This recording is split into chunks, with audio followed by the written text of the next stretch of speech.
Good morning and welcome to path of evolution. આપણે Bhagavad Gita chapter 7 જ્ઞાન વિજ્ઞાન યોગ એને સમજવા જઈ રહ્યા છીએ.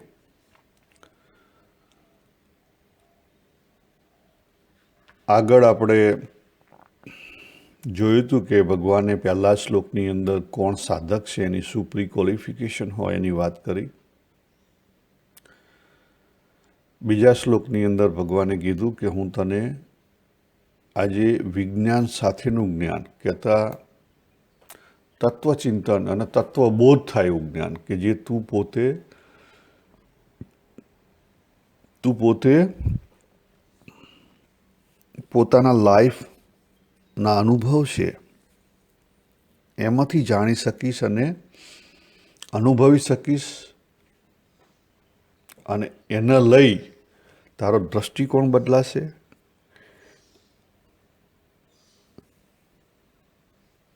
જીવનનો દ્રષ્ટિકોણ બદલાશે, એ તત્વબોધ દ્વારા બદલાશે. અને પછી ભગવાને વાત કરી કે આ જગતમાં જે સામાન્ય માનવીઓ છે, જગતમાં એક અવતારી છે અને બીજા માનવીઓ છે. માનવીઓમાં 3 પ્રકારના માનવી છે. એક સામાન્ય માનવી છે, બીજા સાધક છે અને ત્રીજા જ્ઞાની છે.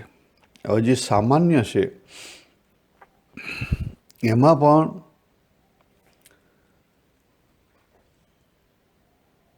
મોટો વર્ગ અસુરોનો છે. 16મા અધ્યાયમાં જે વાત કરીને દૈવી અને આસુરી પ્રકૃતિના માનવો છે. પરંતુ જેને ભગવાનના માર્ગે નીકળ્યા છે એવા મનુષ્યો હજારો અને લાખો છે. પણ જે પરા છે, ભગવાન શું કહે છે? મને તત્વરૂપે, પરાને તત્વરૂપે જાણવાવાળા, પહોંચવાવાળા કોઈ એક જ છે.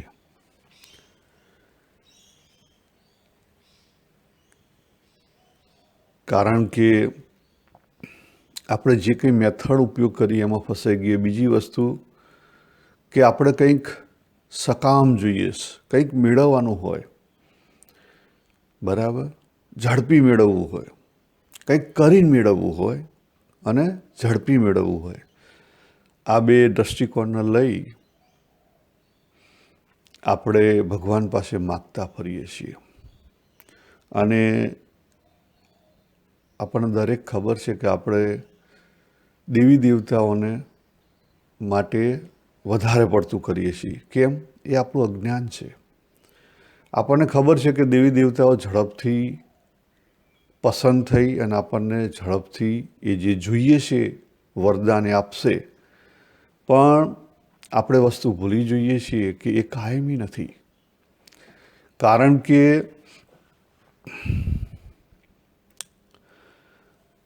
એ માયાની અંદરનું છે અને જતે દિવસે એ જે દેવતા લોકમાંથી જે કોઈ પ્રાપ્તિ હોય એ પણ પૂરી થઈ જાય અને પાછું અહીંયા આવવું પડે.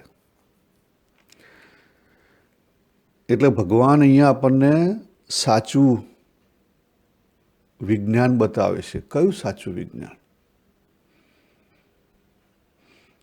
કે પહેલી વસ્તુ, પરા અને અપરાના માર્ગમાં પરાને ચૂઝ કરવી. પરાને ચૂઝ કર્યા પછી પણ જે કોઈ નાની મોટી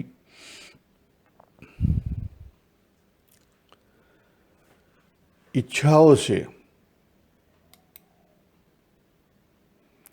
જે કોઈ નાની મોટી ઈચ્છાઓ છે એ છોડી દેવી.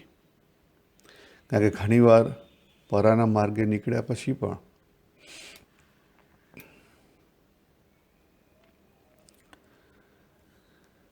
આપણી અંદર ભગવાને આ જ અધ્યાયની અંદર વાત કરી છે.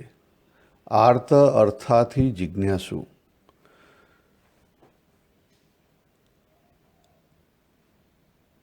આર્ત કહેતા એની પ્રધાનતા તો સદભાવની છે, પરંતુ દુઃખી છે.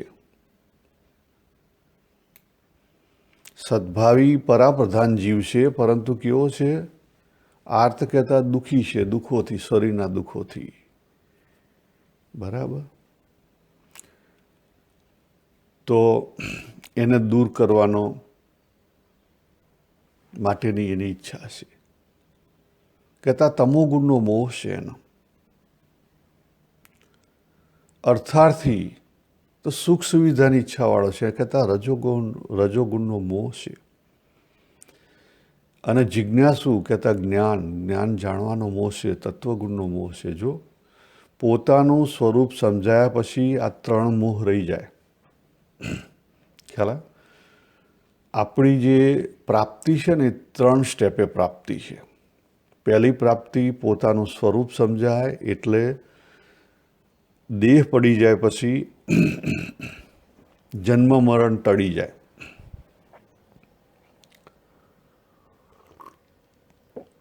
એના આત્મબોધ કહેવાય. શું કહેવાય? આત્મબોધ.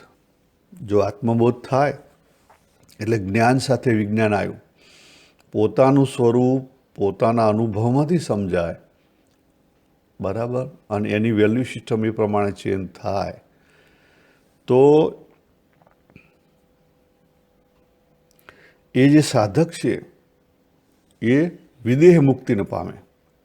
વિદેહ મુક્તિ એટલે મૃત્યુ થાય, એનો દેહ પડી જાય પછી એને ફરી જન્મ ના લેવો પડે. બરાબર. એનો અર્થ શું થયો કે આ જે કોઈ લોક છે એની અંદર જાય, ઘણા બધા લોક છે એની અંદર જાય. દાખલા કે વસુ તો વસુ લોકમાં જાય. અને લોકો એવું કહે છે કે ભાઈ વૈકુંઠ પણ ત્યાં જ છે તો વૈકુંઠમાં જાય, કે ગોલોક પણ ત્યાં છે તો ત્યાં જાય. જે હોય, આપણે કંઈ જોયા નથી, પણ ટૂંકમાં અહીંયા ભગવાન કહે છે એનો અર્થ એ છે કે અલગ અલગ લોકો છે, લોક બધા સારા લોક, 7 લોક આપણી ઉપર છે, એ બધા સારા છે, અને બીજા 6 છે ખરાબ છે. 14 લોકનું આ આખું બ્રહ્માંડ બનાવ્યું છે. તો એ લોકમાં જાય. બરાબર. પણ આ લોકની અંદર આ જન્મે અત્યારે અહીંયા એ જીવન મુક્તિનો આનંદ ના મેળવી શકે. એટલે બીજા સ્ટેપની જે સાધના છે એમાં પહેલું સ્ટેપ જેણે કમ્પ્લીટ કર્યું એની પ્રાપ્તિ શું છે? વિદેહ મુક્તિ. હવે બીજા સ્ટેપનું બીજો ભાગ આત્મબોધ થયો, પણ પછી હજી જગતનો બોધ થવો જોઈએ, સંસારનો બોધ. એ જે તત્વ છે એને જાણવું પડે. એ તત્વ જણાય તો આજે 3 વસ્તુ ભગવાને વાત કરી ને 16મા શ્લોકમાં, કે ભક્તો મારા છે પણ કેવા છે? અર્થાર્થી છે, આર્ત છે અને જિજ્ઞાસુ છે. આર્ત એટલે શરીર અને વિષયો. જેને વિષયનું દુઃખ છે, વિષયનો મોહ છે, દુઃખ નથી, મોહ છે.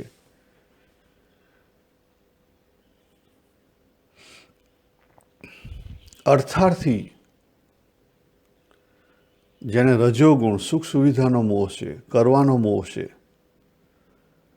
અને જિજ્ઞાસુ જેને સત્વગુણનો મોહ છે. આ 3 મોહથી જ્યાં સુધી પર ના થો ત્યાં સુધી દુઃખ નિવૃત્તિ ના થાય, જીવન મુક્તિ ના મળે. એટલે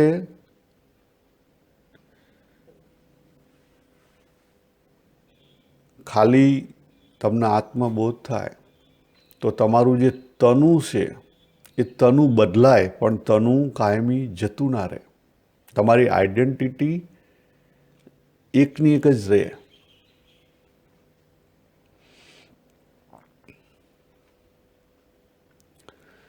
આજે જગતનું તત્વ, સંસાર કરો તત્વ છે એ સમજાય તો આજે 3 ગુણોનો લઈને જે દુઃખ આવે છે એ દુઃખમાંથી નિવૃત્તિ થાય.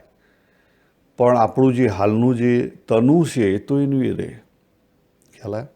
એટલે કે કોઈ વ્યક્તિ અત્યારે જીવન મુક્ત થાય તો એનું શરીર, એનો કામ ધંધો, એનું લાઇક ડિસલાઇક, એ બધું તો એનું જ રહે, એમાં બદલાવ ના આવે. પણ એ શું બને? જ્ઞાની બને, 3 ગુણથી પર થાય. અને જ્યારે એ 3 ગુણથી પર થાય ને ત્યારે એને સાચી, ભગવાને જે વાત કરી ને 3જા શ્લોકની અંદર, મને તત્વ રૂપે જાણે, ભગવાનનું જે તત્વ છે, પરમાત્મા તત્વ ત્યાં સુધી પહોંચે. અને ત્યાં પહોંચ્યું એટલે એના કેવા ગુણધર્મ હોય, ભગવાને 17-18 વાત કરી કે એકાત્મ ભાવ થઈ ગયો, અનન્ય ભાવ થઈ ગયો હોય.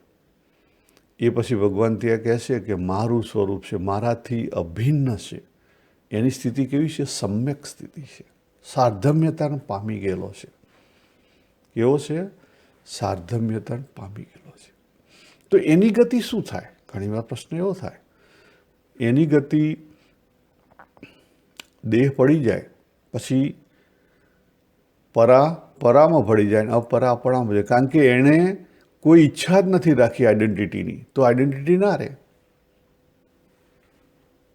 આપણે કહીએ ને કે ભ્રમલોકમાં જાય તો ભ્રમતનુ લઈને આવે ભગવાન, ભ્રમતનુ તમને આપે, બરાબર? એટલે આ જે તનુ છે ને, એ જ્યાં સુધી આત્મબોધ થાય તો તમારું તનુ રહે, તનુ બદલાય, રહે ખરું, બરાબર? અને જ્યારે સંસારનો બોધ થાય ત્યારે પણ તમારી પાસે તનુ હોય, જે મળેલું છે. પણ એ 2થી ઉપર જાય, 3 ગુણથી પર થાય પછી જ્યારે એ જે આગલા કર્મો લઈને જે તનુ મળેલું છે, તનુની લિમિટ પૂરી થાય, બરાબર? એ ઓટોમેટિકલી પછી વિખરાઈ જાય. ત્યારે પરાતત્વ પરામાં ભળી જાય, અપરાતત્વ અપરામાં પડી જાય. એટલે ભગવાને અહીંયા પૂર્ણ સ્વતંત્રતા આપેલી છે કે તમે જેવી ઈચ્છા રાખશો, તમે જેવું માનશો, તમે જેવી સાધના કરશો, જેવો પુરુષ પ્રયત્ન કરશો, એવી તમને પ્રાપ્તિ થશે. દેવી દેવતાની કરશો તો દેવી દેવતાની પ્રાપ્તિ થશે, એટલું ફળ મળશે. એથી આગળ કરશો તો એટલી આગળ. એટલે ભગવાને અહીંયા દરેક જીવને સ્વતંત્રતા આપેલી છે. અને આસુરી પ્રવૃત્તિમાં જશો તો આસુરી બનશો. જો ઘણાને ક્વેશ્ચન થાય કે અત્યારે રશિયાની આ જે વોર ચાલી રહ્યું યુક્રેનનું, તો આમાં ક્યાં પછી નિમિત્ત ઉપાદાન કારણ? કારણ કે આપણે નિમિત્ત ઉપાદાન કારણ સમજવા જઈ રહ્યા છીએ. નિમિત્ત ઉપાદાન કારણ શું? કે દેવ અને કોઈ નહોતું, ખાલી ભગવાન પરાતત્વ અથવા પુરુષોત્તમ એક જ હતા, બરાબર? અને એ પુરુષોત્તમ એ પોતે કુંભાર બન્યા ને એ પોતે માટી બન્યા, જેમાંથી માટલા બનાવ્યા. સમજવા માટેનું એક્ઝામ્પલ છે આ નિમિત્ત ઉપાદાન કારણ.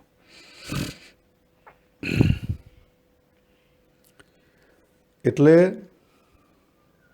આપણે કહીએ, જે કહે કે ભાઈ જે જ્ઞાની છે એની દ્રષ્ટિ કેવી છે? વાસુદેવ સર્વમ, આખું જગત સંસાર છે એ ભગવાનની લીલા છે. તમે એને રામલીલા કહો કે કૃષ્ણ લીલા કહો કે સ્વામિનારાયણ લીલા કહો, ભગવાનને કરતા હતા કહો, જે માનતા હોય. તો એ કેવી રીતે? તો આ રીતે. પણ એને સાચી રીતે સમજવી પડે. તો પ્રશ્ન થાય કે તો પછી આ બધા અસુરો છે, અસુરી પ્રવૃત્તિ કરે છે, એ બધા ભગવાનનું સ્વરૂપ કહેવાય? ના. જો ભગવાને ક્લેરિટી કરી આપી છે આ ચેપ્ટરની અંદર, અને 9મા ચેપ્ટરની અંદર ભગવાને ક્લિયરલી કીધું કે આખું જગત મારામાંથી ઊભું થયું, બરાબર, આખો સંસાર, પણ હું સંસારમાં નથી. ખ્યાલ? એને સાચી રીતે સમજવું પડે.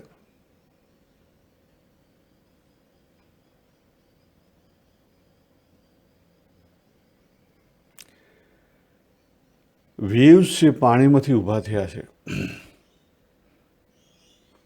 પણ વેવ્સ માત્ર પાણી છે એવું ના કહી શકાય. કારણ કે પાણીની આઈડેન્ટિટી બહુ મોટી છે વેવ્સ કરતાં, એનો ગુણધર્મ અલગ છે. એટલે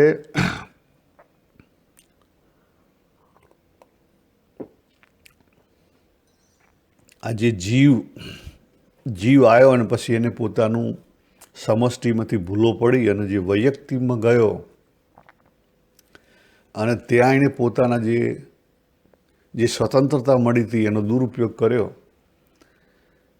અને એને લઈ આપણે સતયુગથી કળિયુગમાં પહોંચ્યા છીએ. એટલે આપણે જ આ બધું કર્યું છે,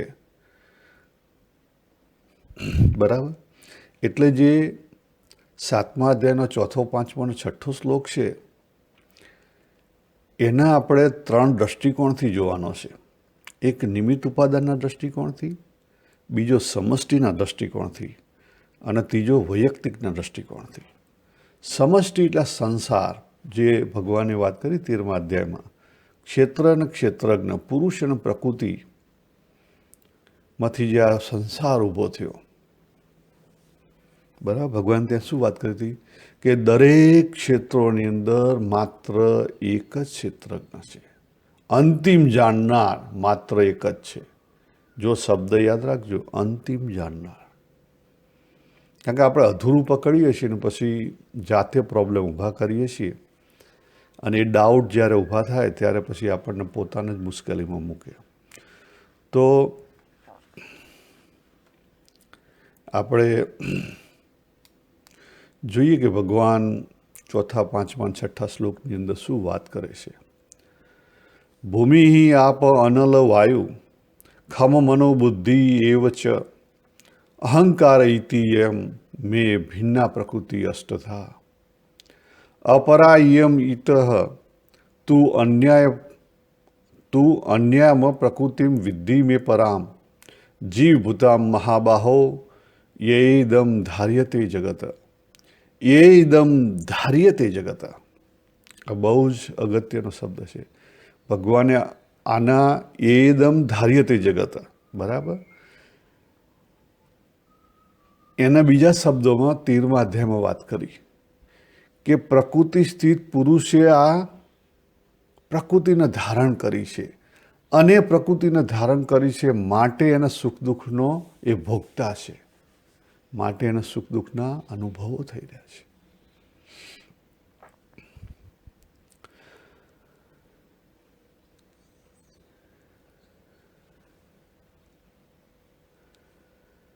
એતત અદ્યોની ભૂતાની સર્વાણી ઇતિ ઉપધારય અહમ કૃતજ્ઞસ્ય જગત પ્રભવ પ્રલય તથા. જો ભગવાન કહે છે કે ભૂમિ આપ એટલે જળ, ભૂમિ જળ અગ્નિ વાયુ આકાશ અને મન બુદ્ધિ તથા અહંકાર, આ પ્રમાણે 8 અંગો, પ્રકૃતિ અષ્ટધા, 8 અંગવાળી અપરા પ્રકૃતિ છે. કેટલા અંગ છે? 8 અંગવાળી.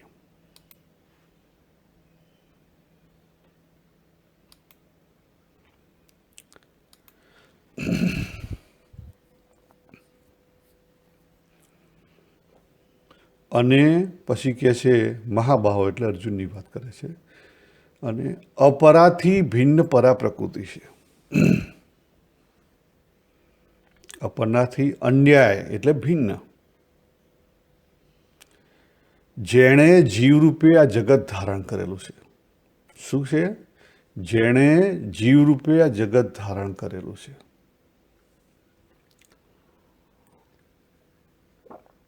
પ્રકૃતિ કોની છે? ભગવાનની. જો આવી ગયું ને, એના આ રીતે સમજાય કે મુખ્ય તત્વ એટલે પુરુષોત્તમ તત્વ. 15મા અધ્યાયમાં જે વાત કરી, પુરુષોત્તમ તત્વ, જે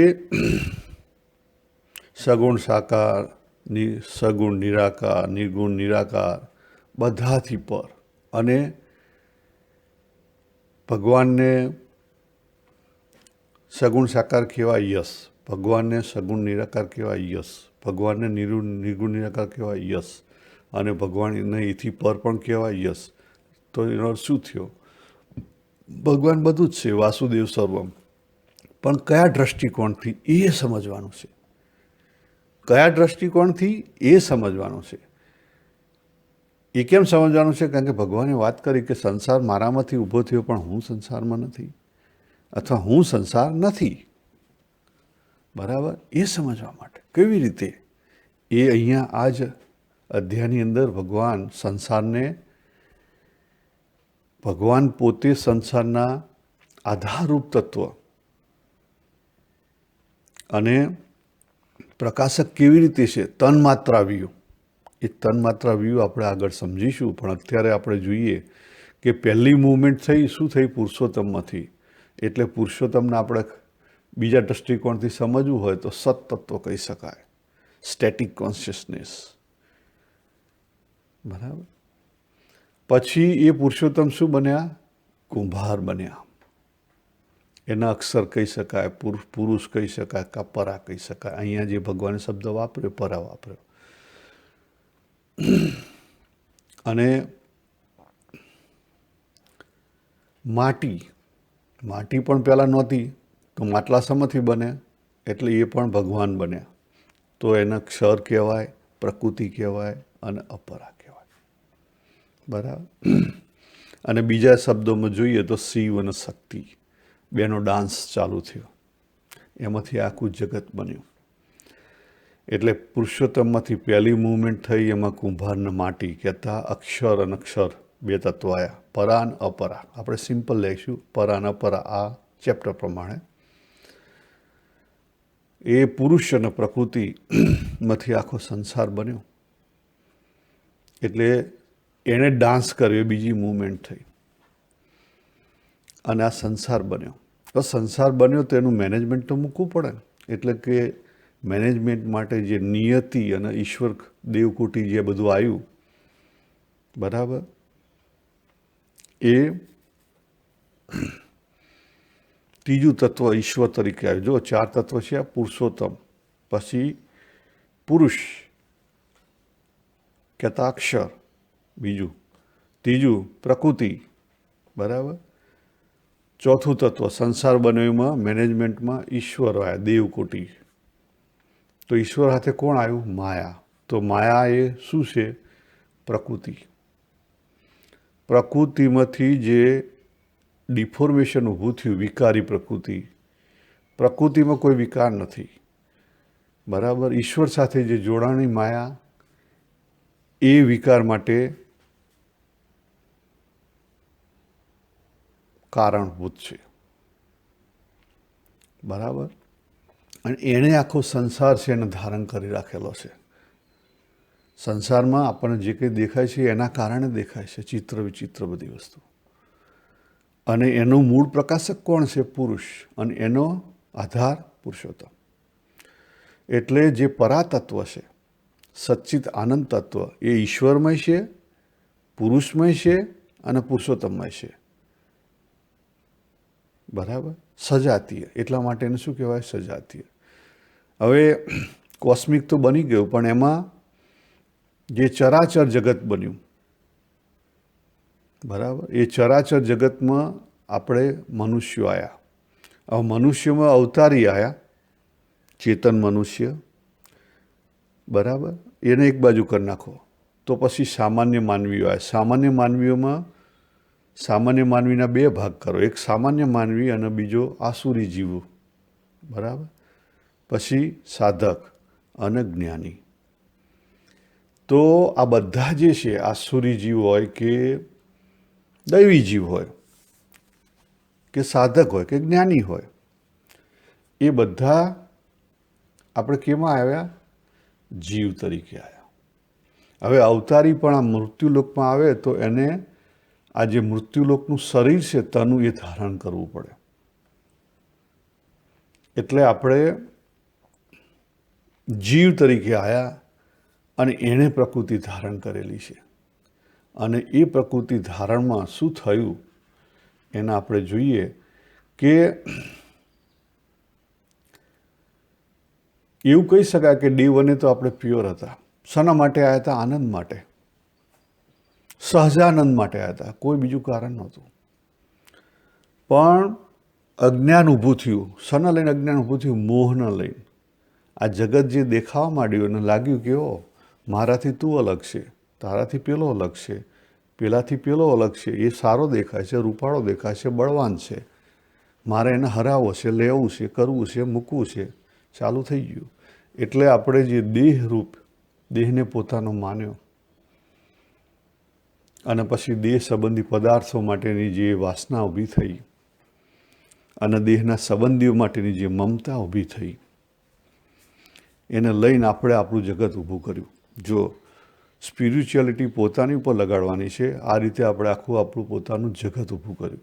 કહેતા બધા ચરાચર જગત સર્વાણી ભૂતાની પ્રાણી માત્ર પરા અને અપરાના પ્રકૃતિના સંયોગથી ઊભા થયેલા છે. જો અહીંયા ભગવાન પરા અને અપરાના સંયોગની વાત કરે છે.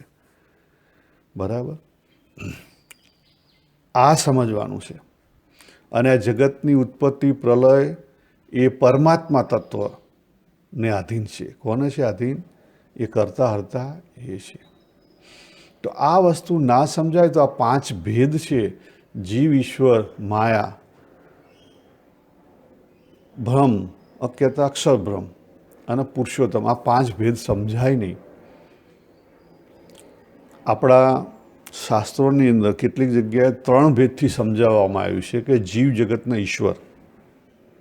ત્યાં ઈશ્વર છે, ઈશ્વરની અંદર જ જે આપણે કીધું ને કે ત્યાં ઈશ્વર એટલે પુરુષ તત્વને ઈશ્વર કીધા છે.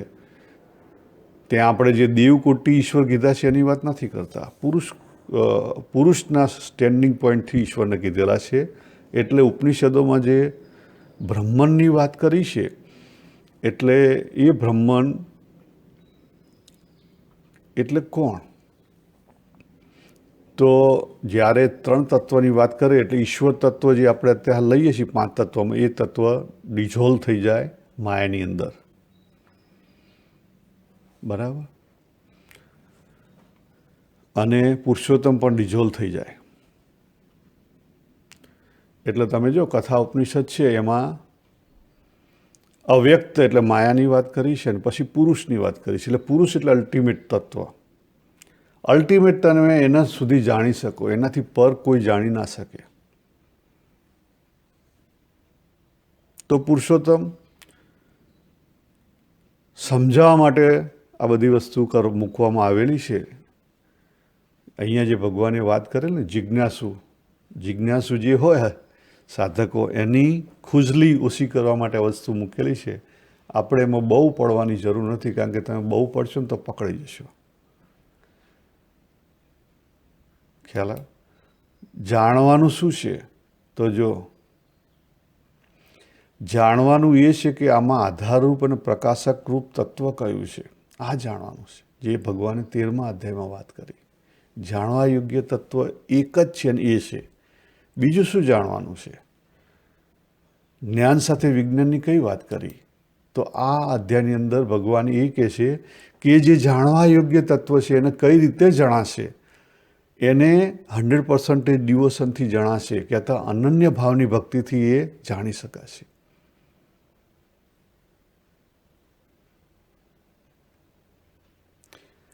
એ કેવા ભાવના ભક્તિથી જાણી શકાશે? અનન્ય ભાવના ભક્તિથી, એકાત્મ ભાવથી, સાર્ધમ્યતાથી, સમ્યક સ્થિતિથી, કહેતા સમત્વથી એ જાણી શકાશે. એના સુધી પહોંચી શકાશે. બીજું કોઈ ઉપાય નથી. તો તત્વબોધ થશે. તત્વબોધ થશે તો એ જણાશે, બાકી નહીં જણાય. એટલે જ્ઞાન સાથેનું વિજ્ઞાન આ છે. હવે એની શરૂઆત કેવી રીતે કરશો? જાણવા યોગ્ય. બરાબર, તો કયું કીધું ભગવાને? 13મા અધ્યાયમાં શું કીધું? નોવર. નોવરને તમે આગળ લાવો. નોવરને આગળ લાવો. ગોડ વિથિન એટલે આપણી અંદર ભગવાન છે એને જાણવાના. તો એને કેવી રીતે જણાય? તો નોવરને આગળ લાવો કે હું શું, તો મારામાં કોણ જાણનાર છે? Let start step by step. અને એમ કરતાં તમે એમાં એના સુધી પહોંચી શકશો. એમાં ડિઝોલ્વ થઈ જશે. જો મારો શબ્દ યાદ રાખજો, તમારું અલગ અસ્તિત્વ નહીં રહે. હું ટળે હળી ટુકડા. આ ડિઝોલ્વ થવું અગત્યનું છે.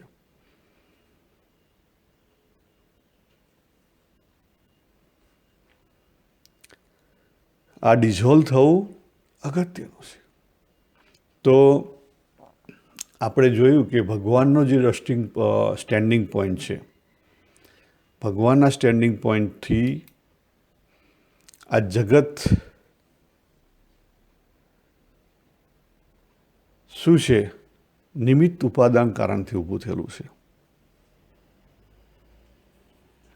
પછી સમષ્ટિ જોઈએ પુરુષ અને પ્રકૃતિની, બરાબર? આ કોસ્મિક જે ડાન્સ થયો, જે લીલા આ ઊભું થયું, એના દૃષ્ટિકોણથી શું છે?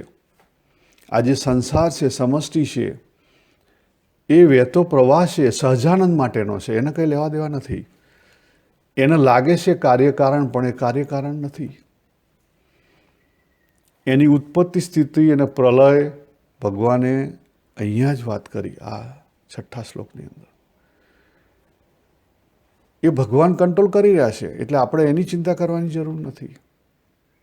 એટલે કે કોસ્મિકમાં કોઝાલિટી દેખાય, પણ કોઝાલિટી નથી, કારણ કે એને કોઈ કર્તૃત્વ કે ભોગતૃત્વ નથી. પણ એ સમષ્ટિની અંદર એક જીવ, એટલે કે આપણે પોતે, વૈયક્તિક એટલે હું, મેં મારું જગત ઊભું કર્યું ને એમાંથી હું બન્યો. આ જે હું બન્યો, સમષ્ટિ જીવની જગ્યાએ વૈયક્તિક જીવ જે બન્યો, એણે શું કર્યું? પેલી વહેતી નદીમાં ભમરી ઊભી કરી કે ના, હવે હું મારું આટલું જગત, હું આમાંથી કશું નહીં. શું કર્યું? ભમરી ઊભી કરી. વહેતા સંસારમાં ભમરી ઊભી કરી.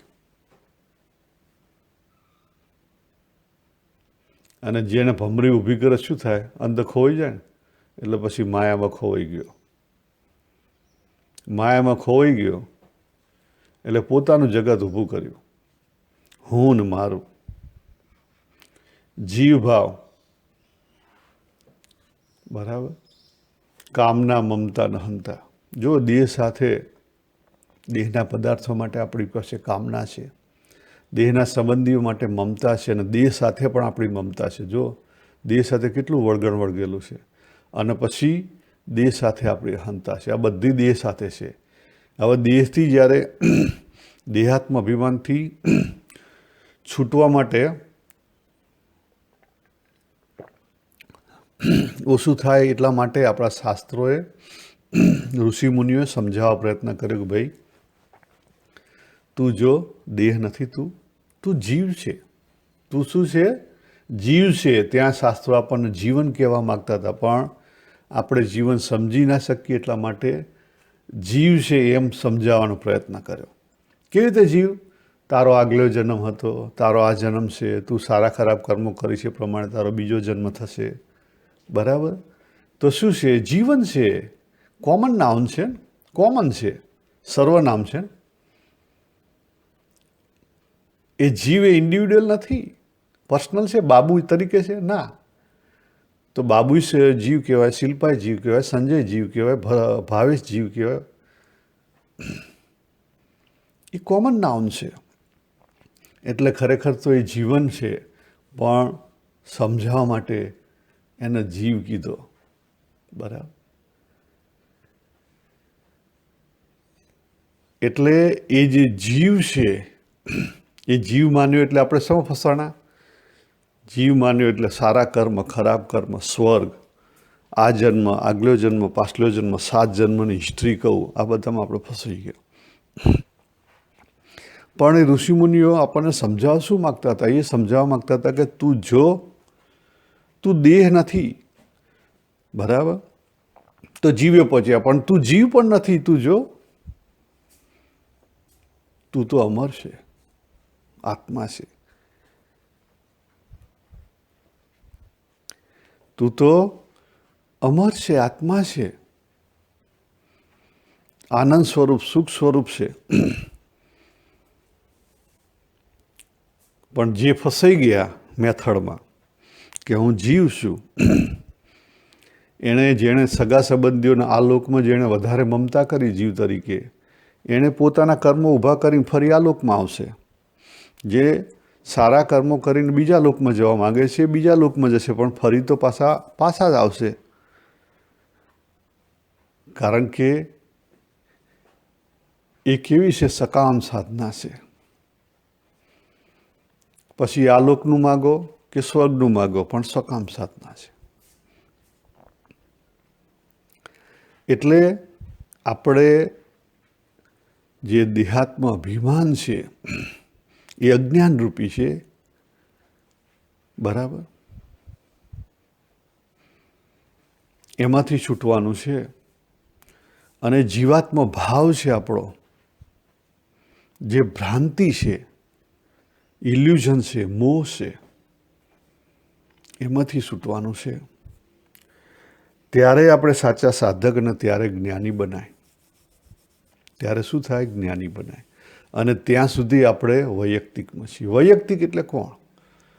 વૈયક્તિક એટલે જે પોતાની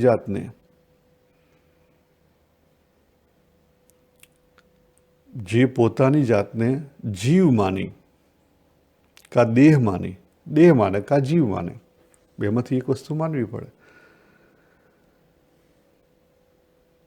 અને પછી જે આ સંસારનો પ્રવાહ છે એને રોકવાનો પ્રયત્ન કરે. આ સંસારનો પ્રવાહ છે એને રોકવાનો પ્રયત્ન કરે, એ વૈયક્તિક. તમે કોસ્મિક જીવ બની તરીકે જીવો, કોઈ પ્રોબ્લેમ નથી. કોસ્મિક જીવ તરીકે જીવાય, હા. જ્ઞાની પુરુષો છે એમનું જીવન કેવું હોય? કોસ્મિક જીવ તરીકે જીવતા હોય. આજે જ્યારે મનુષ્ય જે નથી કોટીમાં અને બીજા જે જીવો છે મનુષ્ય સિવાયના, એ આગળના કર્મો ભોગવવા માટે છે. એટલે એમનો જે મૂળભૂત સ્વભાવ છે એ મુજબ એ જીવી લે છે. આપણે આપણી અંદર મૂળભૂત સ્વભાવ શોધવાનું છે, અંગ શોધવાનું છે ને એ મુજબ જીવી લેવાનું છે. પણ આપણે શું કરીએ છીએ? આપણને જે ભગવાને સ્વતંત્રતા આપી છે મનુષ્ય દેહની અંદર, એ સ્વતંત્રતાનો આપણે વધારે પડતો દુરુપયોગ કરીએ છીએ અને આપણે ડિફોર્મ કરવા પ્રયત્ન કરીએ છીએ. આપણો જે સ્વભાવ છે એમાં જે આપણે એક્વાયર કરેલા સ્વભાવ છે એ મુશ્કેલી કરે છે, બરાબર? એટલે આપણને સાચા અર્થમાં આપણે સ્વભાવ જાણ્યો નથી, એટલા માટે સાચા અર્થમાં આપણે ધર્મ બજાવી શકતા નથી.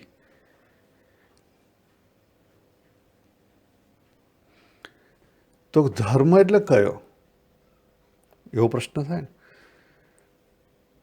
તો એ અલગથી સમજવું પડે કે જે પ્રમાણે આપણને આ જગતરૂપી જે સ્ટેજ છે એની અંદર જે રોલ મળ્યો હોય એ તમારો પહેલો કર્તવ્યનો ધર્મ. પણ કર્તવ્યનો ધર્મ ફોલો કેવી રીતે કરવો? તો આપણા શાસ્ત્રોએ જે ગાઈડલાઈન આપી છે એ મુજબ. પણ તમે એ નથી, એ સમજી રાખવાનું છે. સમજી શું રાખવાનું છે? તમે એ નથી. દાખલા તરીકે બાબુ ઓફિસર બન્યો, તો ઓફિસરના રોલ વખતે બાબુએ શું ધર્મ ભજવવાનો છે? ઓફિસરનો. ઓફિસરની જે આખી રિસ્પોન્સિબિલિટીઓ કઈ રીતે કામ કરવું એ બધા સમાજમાં સેટઅપ છે એ રીતે. પછી ત્યાં કરપ્શન ના લેવાય, કોઈનું સારું ખરાબ ના કરાય. જે થતું એ કરી દેવાનું, એમાં કોઈ એટેચમેન્ટ નહીં રાખવાનું. એટેચમેન્ટ વગર તમે કરો, બરાબર? એ વખતે તમે જે કંઈ કરો એમાં તમારે ફંડની ક્યાં આશા રાખવાની છે? હું આજે કોસ્ટ મેનેજમેન્ટમાં છું, હું કોઈ પ્રોજેક્ટની વેલ્યુ 10 મિલિયન કરું કે 15 મિલિયન થાય, જે થતી હોય થાય. એમાં મને કોઈ એટેચમેન્ટ ખરું? ના.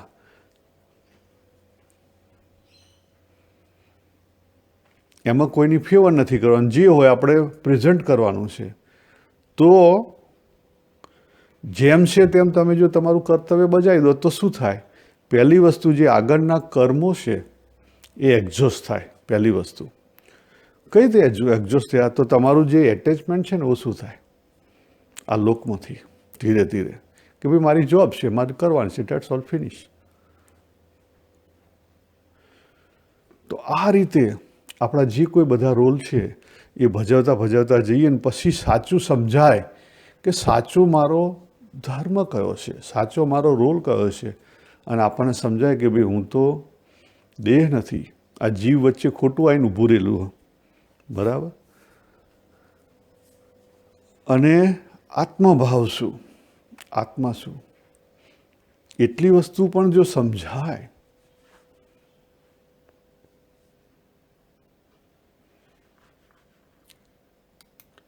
તો પછી વર્તન એ મુજબનું થાય. તો આ લોકની અંદર મેં પોતે પ્રકૃતિ ધારણ કરેલી છે અને એને લઈને મને સુખ દુઃખનો અનુભવ થાય છે. તો સુખ આવે, સુખનો અનુભવ થાય, પણ એનું એક્સેપ્ટન્સ થાય 100%, જેમ છે તેમ. એને બદલવાનો પ્રયત્ન ના થાય, એના રોકી રાખવાનો પ્રયત્ન ના થાય કે આવું ને આવું સુખ કાયમી રહે. દુઃખ આવે, દુઃખનો અનુભવ થાય, પણ એને કાઢવાનો પ્રયત્ન ના થાય. અંદરથી એવો કોઈ ભાવ ઊભો ના થાય કે આ ક્યાંથી આવ્યું, આનાથી દૂર જો, આમ જો, તેમ જો. જો અહીંયા ઘણા બધા લોકો ભૂલ કરે છે. એઝ એ સાધક તરીકે આપણે સાધના કઈ રીતે કરવાની છે? આપણા જે મોહ છે એથી મોહથી પર થઈ એ રીતે. તો આસુરી જીવ છે એને કંઈ ગળે વરગાડવાના છે? ના, એનાથી દૂર રહેવાનું છે. એટલા માટે તો આજે આખો ખેલ રચાણો છે કે જ્યારે પુરુષ પ્રકૃતિને ધારણ કરે ત્યારે એને સુખ દુઃખનો અનુભવ થાય. ને કાર્યકારણ કોના થકી છે? પ્રકૃતિના થકી છે. પણ સુખ દુઃખનો જે અનુભવ છે એ કોને થશે? એ આ જીવને થશે, જેની અંદર પરા અને પ્રકૃતિ બેનું મિક્સર છે. તો એનો અર્થ શું થયો કે મને અનુભવ થયો, તો મારે અનુભવમાંથી શીખવાનું છે કે ભાઈ દાઢ દુખે છે તો ડૉક્ટર જોડે જાઓ. અનુભવ થાય કે આ માણસ સારો માણસ નથી, કપટી છે કે ગમે તે લાલચું છે, તો એનાથી દૂર રહો. આ અનુભવમાંથી શીખવાનું છે.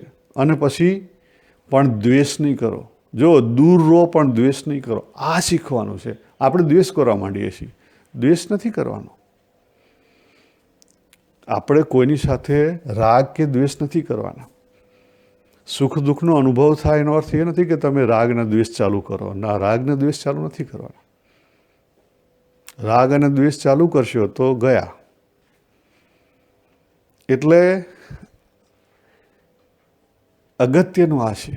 તો ચોથા, પાંચમા અને છઠ્ઠા શ્લોકમાંથી આપણે શું સમજ્યા? બે વસ્તુ સમજ્યા કે હું બાબુ, મેં મારી પ્રકૃતિ ધારણ કરેલી છે અને એને લઈ મને સુખ દુઃખનો અનુભવ થઈ રહ્યો છે અને પ્રકૃતિને લઈને કાર્યકારણ થઈ રહ્યું છે. બરાબર. અને શેમાંથી બનેલું છે? પરા અને અપરા તત્વનું હું મિક્સર છું. એટલે મારી અંદર સમજી લો કે એક પરા તત્વ છે જે આધારરૂપ અને પ્રકાશક રૂપ તત્વ છે, અને બીજું અપરા તત્વ છે. અહીંયા સાચી વેલ્યુ ગોઠવવાની છે કે ભાઈ હું ખરેખર છું કોણ? મારી વેલ્યુ ક્યાં છે? હું જીવન જીવું છું ત્યાં મારી વેલ્યુ સિસ્ટમ ક્યાં છે? આ સમજાય તો આગળ ઉકેલ આવશે. અને આગળ પછી ભગવાન જે વાત કરે છે કે આ જગત કઈ રીતે છે, આ જગતની અંદર હું કઈ રીતે છું, મને કઈ રીતે જોવો જગતની અંદર, એ આપણે આગળ સમજીશું. અહીંયા પૂરું કરીએ. સર્વેને જય શ્રી કૃષ્ણ. હરિ ઓમ તત્સત.